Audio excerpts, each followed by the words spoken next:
या public safety act जो है ये लोगों के लिए ही है कि गरीब लोगों को इन एक्ट के अंदर फंसा के बंद किया जाए, या ये एक्ट जो है उन लोगों के लिए भी है कि जो इसका उल्लंघन कर रहे हैं इस टाइम पर। तो मेरी मुराद आज रविंदर रैना जी से है। रविंदर रैना जी आज तक राजौरी पुंछ के दौरे पर कभी भी नहीं गए और 10 से ज़्यादा लोगों से कभी नहीं मिले। ये ऐसा क्या मुद्दा बन गया है इस टाइम पे SC/ST को लेके, पहाड़ियों को और गुजरों को आपस में लड़वा के जाके साथ में खड़े रहते हैं और बयान दिलवाते हैं कि जी कोई ST वाला यहाँ निकलेगा तो हम ये कर देंगे, ST वालों के साथ खड़े रह के दिलवाते हैं कि जिनको पहाड़ी मिलेगा तो हम ये कर देंगे। ये जो तरीकाकार जो अंग्रेजों वाली पॉलिसी इन्होंने शुरू की है, हम इसको कंडेम करते हैं। कल मेंढर के मेरी सब कंस्टिट्यूंसी से एक DDC मेंबर हैं, उन्होंने कल बयान दिया कि जी मेरी कंस्टिट्यूंसी के अंदर किसी भी गुंजर में अगर दम हो तो वो यहाँ आके प्रेस कॉन्फ्रेंस करके बताए, यहाँ पर आके कुछ करके बताए। तो ये संवैधानिक अधिकार है हर किसी नागरिक को, हिंदुस्तान का कोई भी नागरिक, वो अपने राइट्स को महफूज रखने के लिए, अपनी आवाज को आगे बताने के लिए वो प्रेस कॉन्फ्रेंस कर सकता है, वो एजिटेशन कर सकता है, पूरा मन कहीं पर भी बैठ के कुछ भी किया जा सकता है। ये हमें संविधान ने इसका जो है वो सहूलतें दे रखी हैं। तो मेरा उनको भी ये स्पष्ट लफ्जों में ये है कि भाई आप ऐसी बात करना शोभा नहीं देती, मेरी तरफ से उनको भी ये मैसेज है। और दूसरी बात मैं ये कहना चाहता हूं कि हम जो इन्होंने कल वहां पर किया और रविंदर रैना जी खड़े थे साथ में, तो हम उसको सिरे से खारिज करते हैं, कंडेम करते हैं कि ऐसी कोई भी बात, कोई भी एक आदमी जो है पब्लिक का आदमी जो इसके साथ पब्लिक जुड़ी हुई है, वो पब्लिक के वोट लेके जीता हुआ है और इस तरीके की अगर वो बयानबाजी करता है तो ये बहुत गलत है, ये निंदनीय है। उसके बाद हमारे जो LG महोदय से मेरी ये रिक्वेस्ट है कि जो भी लोग कल की इस प्रेस कॉन्फ्रेंस में या इस जलसे में वहां पर मेंढर के अंदर जाके बोले हैं या सुनकोट के अंदर जाके बोले हैं, इनके ऊपर पब्लिक सेफ्टी एक्ट के तहत जो कानून नाफिज किया जाए और वो कार्रवाई अमल में लाई जाए। और सबसे पहले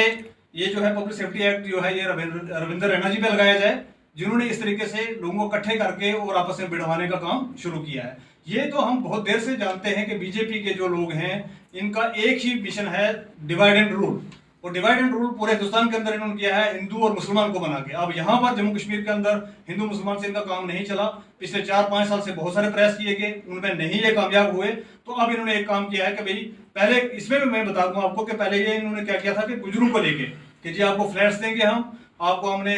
फॉरेस्ट राइट्स एक्ट दे दिए हैं, आपको और पता नहीं क्या क्या बहुत सारी ऐसी चीजें हैं। तो ये सारी की सारी चीजें करने के बाद भी जब इन्होंने देखा कि यहाँ से कोई बड़ा रिस्पॉन्ड नहीं निकल के आ रहा है, तो तब इन्होंने ये दूसरी चाल चली है जिसके अंदर इन्होंने ये किया है कि भाई हम पहाड़ियों को ST देने जा रहे हैं। मेरा सवाल है बीजेपी से, कौन पहाड़ी आपसे ST मांगने के लिए गया था? हमने जितने भी हमारे BDCs, DDCs, सरपंचेस, जितने भी XMLA, सब ने अलग अलग बयान जारी करके बता दिया हुआ है कि हमें किसी पहाड़ी को रिजर्वेशन मिले, हमें उससे कोई परेशानी नहीं है। हम ये चाहते हैं कि भी SC/ST जो लोगों को मिली हुई है 7%, 7.5% जो ST मिली हुई है, उसको छेड़खानी ना की जाए, पहाड़ियों का जो राइट बनता है उनका राइट दे दिया जाए। ये हम जब स्पष्ट लफ्जों से बता दिया गया है, तो ये रोजाना जाके पंचायतें करना, लोगों को इकट्ठे करना और लोगों को भिड़वाने का जो कारण बना रखा है इन्होंने, ये क्यों किया जा रहा है? ये सिर्फ इसलिए किया जा रहा है कि कोई एक कम्युनिटी इनके साथ आए ताकि ये यहाँ पर गवर्नमेंट फॉर्म कर सकें, और गवर्नमेंट फॉर्म करने के बाद जैसे ये आज कह रहे हैं कि 370 को हमने हटाया, 35A को हटाया, ये बर्बादियां जो हमारी की हुई हैं उसके ऊपर एक फाइनल जो कील ठोकने का जो काम है वो किया जा सके असेंबली बना के यहाँ पर। और वो जो इनका सपना है वो तो कभी जिंदगी में पूरा नहीं होगा, क्योंकि ये सारी चीजें जो लोग समझ रहे हैं आज के। तो मेरी LG महोदय से रिक्वेस्ट है कि भी सिर्फ अगर मौलाना हजरत मस्जिद से जाके कोई इस्लाम के बारे में कोई अच्छी चीज बताते हैं तो उनके ऊपर ये एक्ट लगाए कि आप पब्लिक सेफ्टी एक्ट लगा के उनको अंदर डाल सकते हैं। तो क्या वो एक्ट रविंदर रैना के लिए नहीं है? क्या वो एक्ट उन लोगों के लिए नहीं है जो बीजेपी से लोग जुड़े हुए हैं और जाके एरिया के अंदर, कंस्टिट्यूंसीज के अंदर, डिस्ट्रिक्ट्स के अंदर, ब्लॉक्स के अंदर जाके इस तरीके का जहर उगल रहे हैं? क्या इनके लिए भी कोई कानून है यहाँ पर या नहीं है, या क्या ये कानून सिर्फ गरीब लोगों के लिए ही है? तो एक तो मेरा ये कहना है इनके साथ। उसके बाद जितने भी लोग पहाड़ी कबीला के, जितने भी लोग गुजर कबीला के आज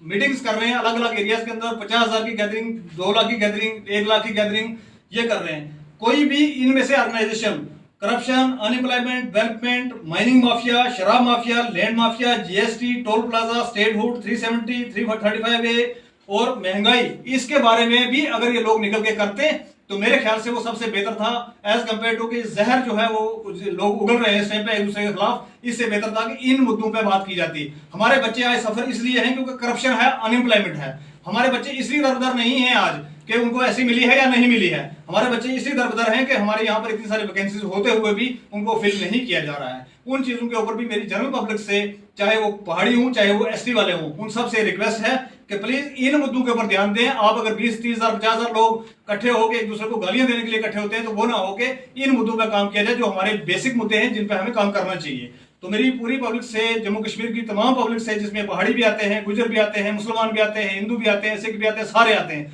मेरी इन सबसे रिक्वेस्ट है कि आप इकट्ठे हों लेकिन किसी ऐसे काज के लिए हों जिससे सारी जो पब्लिक है उसको कोई सहूलत मिल सके। ऐसी चीजों के लिए मत इकट्ठे हों आप। और मेरे जितने भी डीडीसीज, बीडीसीज, एक्सएमएलएज, जितने भी मिनिस्टर्स हमारे एक्स रह चुके हैं, सारे के सारे सरपंचेस, पंचेस, इन सब से भी मेरी एक रिक्वेस्ट है कि आप लोग क्या कर रहे हैं। ये जलाने का काम जो है हमारे खिता पीर बाजार को इस टाइम पर खासकर किया जा रहा है, और आप लोग कहां हैं। आप अगर पब्लिक के रिप्रेजेंटेटिव हैं तो पब्लिक के बीच में जाइए और इस आग को जितना बुझा सकते हैं बुझाने की कोशिश कीजिए। हमें अगर पहाड़ियों का एसटी मिलती है तो हमें इससे कोई लेना देना नहीं भाई, वो किसी तरीके से क्या गवर्नमेंट दे रही है, गवर्नमेंट का देने का काम है। लेकिन यहाँ पर साजिश इस तरीके से की जा रही है कि अगर गवर्नमेंट इसके जो है वो उनका उसका मयार होता है कि वो देना चाहे किसी चीज को दे सकती है, जो ना देना चाहे ना दे सकती है। लेकिन गवर्नमेंट वो ना करके रविंद्र रैना जी को भेज के, बीजेपी के एक्टिव सेल को एक्टिवेट करके लोगों के बीच में भेज के, ठीक है भाई बीजेपी अगर देना चाहती तो दिल्ली से ही होना है ना। वहां किससे पूछने के लिए आप मैटर में गए, वहां किससे पूछने के लिए सुप्रीम कोर्ट में गए, आप वहां किससे पूछने के लिए बहरमगला तक आप गए हैं, वहां किससे पूछने आप रजौरी में गए हुए हैं। किसी को पूछ के देने की जरूरत नहीं।